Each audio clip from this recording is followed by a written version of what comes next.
गोवर्धन की एक सखी तो कथा में सुनकर के गई कि ठाकुर जी तो गोपीन के घर माखन चुरावे जामे। कथा सुनकर के वाकई मन में भाव आई, मैं हूं ऐसो मक्खन निकारूंगी, ठाकुर जी मेरे घर चोरी करवे आमे।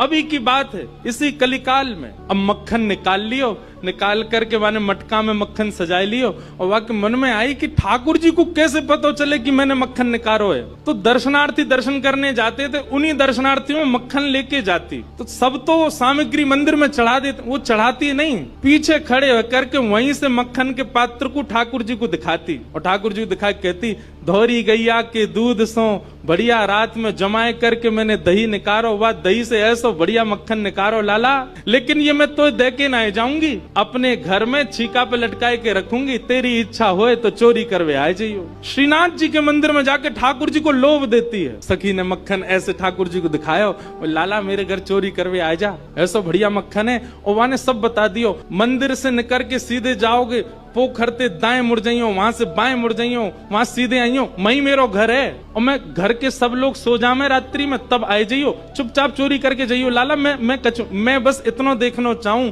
सुबह उठूं तो मेरो मटका, मेरे मटका को मक्खन खत्म है गयो, मैं वही से प्रसन्न रह जाऊंगी कि लाला आयो।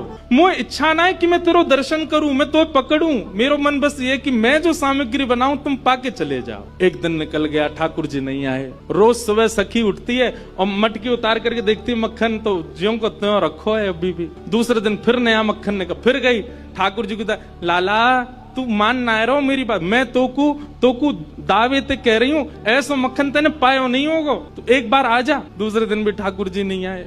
अब वो रोज नए नए मक्खन निकाल के लावे और पीछे से ठाकुर जी को दिखावे। तो श्रीनाथ जी मंदिर में खड़े हैं, ऐसे कटाक्ष नीचे नेत्र हैं, सामने कुंभन दास जी बैठकर के कीर्तन सुना रहे थे। ठाकुर जी के मुख में से लार टपकन लगी, यहाँ पे लार गिरन लगी और वह लार को सामने बैठे भाई कुंभन दास जी ने देख लियो। कुंभन दास जी बोले, जय जय जय जय जी, लार कैसे निकल रही है, कहा है गो, भूख लग रही है का? तो ठाकुर जी तो कुंभन दास जी से बात करते थे। ठाकुर जो एक कुंभना, एक सखी आवे रोज और पीछे खड़ी खड़ी मही ते मक्खन दिखावे मुझे और मुझको रोज लोभ दे के जाए, तुम चोरी करवे आ जाओ, तुम चोरी कर। अब मुझे तो यो भय लगे, जो कलिकाल है, जो कलयुग है, कलयुग में मैं यदि सचल है गयो तो सब पकड़ लेंगे मुझको। अब मैं बाकी यहाँ कैसे जाऊं, मेरे खावे को बड़ो मन कर रहा है। कुंभन दास जी के नेत्र सचल हो गए, बोले जय हो नाथ, आपके रसोई घर भंडार में कोई कमी है? अरे इतनो मक्खन, इतनो दही, इतनो दूध, इतनी गौशाला, इतनी गैयान को दूध रोज आपके मंदिर में आवे, वही सखी कोई क्यों चाहिए? बोले अरे तो तू नहीं समझेगो, वो बड़े प्रेम ते आवे और सब तो चढ़ा जामे, यहाँ पे इतने लोग लाते हैं सामग्री, सबका भूख लगता है, कोई जरूरी थोड़ी। पर वाकई मन में ये भावना है कि तुम मेरे घर आओ, दर्शन भले